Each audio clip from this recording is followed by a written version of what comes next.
Yo, assalamualaikum warahmatullahi wabarakatuh. Jumpa lagi dengan gue Boy. Tadi gue pemakaian insulin. Sekarang gue mau menjelaskan dua macam obat yang biasa dikonsumsi oleh orang diabetes, bos.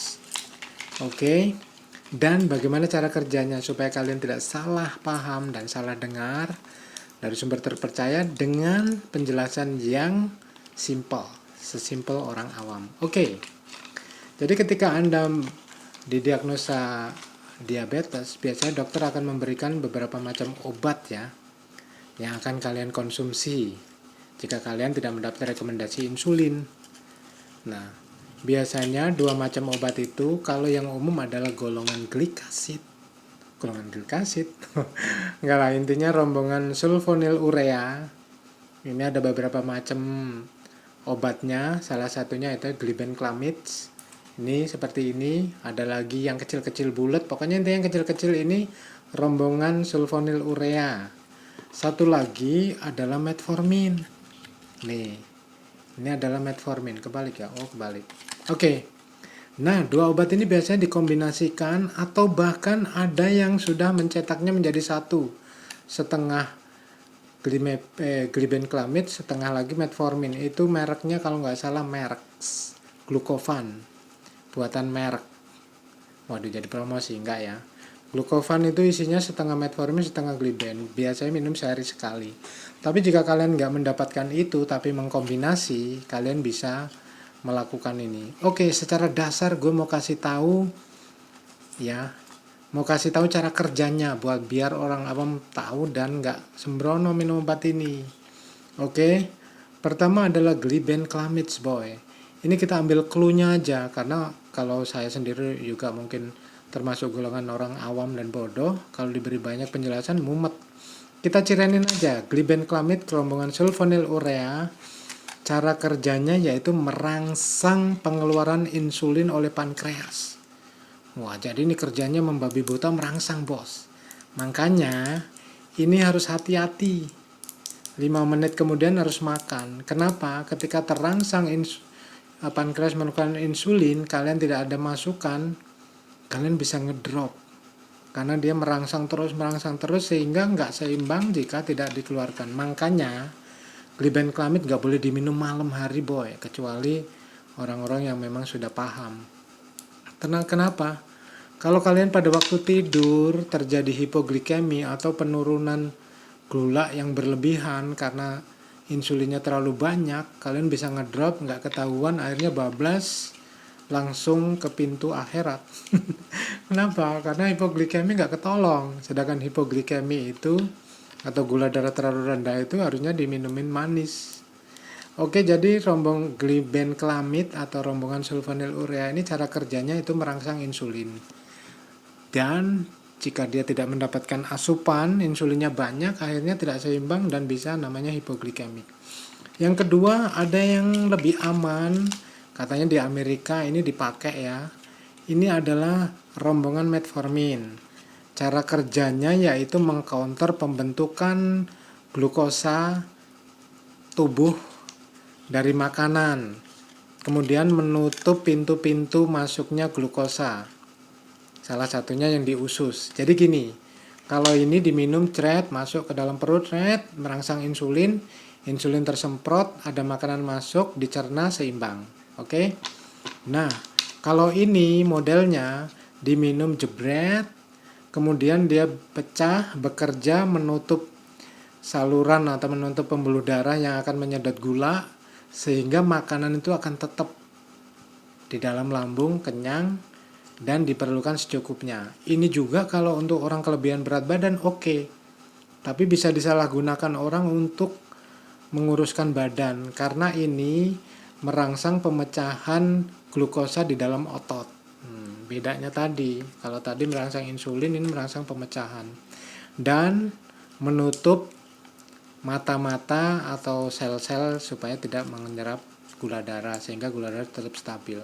Kalau gue selama ini sebelum malamnya menggunakan insulin, gue pagi minum ini satu ya. Kenapa? Karena ketika kita menggunakan insulin malam itu bekerjanya hanya sekitar 8 sampai 12 jam. Besok pagi Kalau sekarang nyuntik jam 9, besok pagi jam 7, jam 8 sudah ada kemungkinan naik lagi. Kan saya makan. Nah, makan nasi pagi, kemudian minum obat ini dulu, kemudian makan nasi pagi. Ini ingat selalu gunakan di pagi hari. Jangan gunakan di malam, sore atau malam hari karena resiko ngedropnya kalian akan tinggi. Sedangkan ini sangat aman. Saya kadang kalau ini minumnya 2 langsung. 5 mg sama 500 mg metformin ini pagi pas sarapan. Nah, pagi dengan Gliben, kemudian siang sama sore saya khusus metformin aja. Biasanya besoknya stabil. Terus seperti itu putarannya. Jadi jelas ya. Menggunakan rombongan sulfonylurea jangan malam. Kita minumnya pagi karena resiko ngedrop sehingga kekurangan gula bisa terjadi jika minum ini. Karena ini merangsang pengeluaran insulin yang kadang berlebihan jika nggak dapat glukosa atau karbohidrat masuk dalam tubuh. Kalau metformin lebih aman karena dia tidak merangsang terlalu kuat pengeluaran pankreas insulin sehingga kemungkinan untuk ngedropnya kecil. Tapi ini reaksinya lambat. Kalau yang cepat ini. Oke, jadi gunakan kalau gue sih dosisnya pagi ini, siang ini, makan sore ini. Besok pagi insya Allah ditahan lagi sama glibenclamid lagi gitu terus. Oke. Jadi pendek kata, glibenclamid atau golongan sulfonylurea cara kerjanya merangsang penyemprotan insulin dalam tubuh. Jika tidak dapat langsung makanan bisa berbahaya karena insulinnya banyak, gulanya sedikit juga berbahaya. Kemudian ini metformin gunanya cara kerjanya yaitu mencegah penyerapan makanan menjadi glukosa, menutup dinding-dinding sel usus supaya tidak menyedot makanan atau glukosa yang di dalam perut tadi. Oke, ketiga merangsang penggunaan glukosa yang di otot gitu. Jadi tetap stabil. Dua-duanya punya nilai lebih dan kurangnya. Kalau gliben reaksinya cepat, kalau metformin ini reaksinya agak lambat. Tapi kalau menggunakan dosis 1, yaitu 1 pagi, 1 siang, 1 malam ini. Nah, mudah-mudahan stabil. Oke, cukup sekian tentang penjelasan 2 macam obat yang biasa dikonsumsi oleh orang diabetes, sehingga dia perlu mengetahui secara awam. Nah, kalau ini digunakan malam hari berbahaya karena resiko ngedropnya tinggi. Kalau ini digunakan tunggal pun boleh, asal dia tertib mau minum obatnya tiap hari. Ini obat-obatan yang udah gue minum saat ini tinggal 4 biji ya. Semoga bermanfaat apa yang gue share hari ini tentang 2 macam obat. Masih banyak obat lain seperti ada lagi glimepirid, glikasid. Tetap rombongan ini banyak macamnya. Rombongan ini juga banyak macam. Akarbose, satu lagi glukopak, banyak mereknya. Gue nggak mau promosi. Yang pasti ini apa nih? Isotonik. Oke ya, cukup penjelasan yang awam ini, mudah-mudahan bermanfaat bagi orang diabetes. Tetap semangat ya. Jangan terpengaruh orang. Oh, minum obat terus nanti gagal ginjal. Justru saya mau bertanya, yang bikin orang gagal ginjal, rusak badannya itu karena gula darahnya tinggi terus nggak terkendali. Obat ini meminimalisir. Karena saya pernah ada beberapa pasien yang berobat di puskes ya, yang bertanya dan konsultasi. Salah satunya itu, dia takut minum obat ini, sementara dia nggak berbuat apa-apa, gula darahnya 400 terus. Nah, dia asumsinya minum obat terus nanti ginjalnya rusak. Justru saya bertanya, gula darah 400 terus itulah yang bakal membuat ginjalnya rusak. Doer, saringannya jebol. Obat ini meminimalisir terjadinya komplikasi, makanya harus dirubah pola pikirnya. Justru penyakit diabetes itu sendiri yang bakal menyebabkan orang bisa cuci darah, bisa macam-macam jika tidak terkontrol dengan baik. Tapi jika dikontrol dengan baik, mudah-mudahan komplikasi tadi tidak terjadi. Kalaupun terjadi, dia nggak akan memberatkan. Karena kita sudah melindungi dengan obat-obatan tadi. Jadi buang asumsi minum obat bakal rusak ginjal. Justru kami balik bertanya, jika kalian tidak meminum obat, dan membiarkan gula darah dalam keadaan tinggi terus, ya nggak lama jebol ginjalnya. Oke, dan akhirnya terjadilah cuci darah gitu. Atau jantung atau yang lainnya. Oke, tetap semangat di channel gue ini, boy. Jangan takut asumsi orang berlebih. Orang banyak sekali tentang asumsi yang jelek. Contohnya minum obat herba medis terus nanti jebol rusak ini. Justru kami bertanya, jika kalian tidak minum obat, tidak kalian kendalikan, ya semakin cepat datangnya kerusakan ginjal itu. Obat-obatan ini memang diperlukan, salah satunya metformin ini diekskresikan atau dikeluarkan penuh, nggak ninggalkan bekas.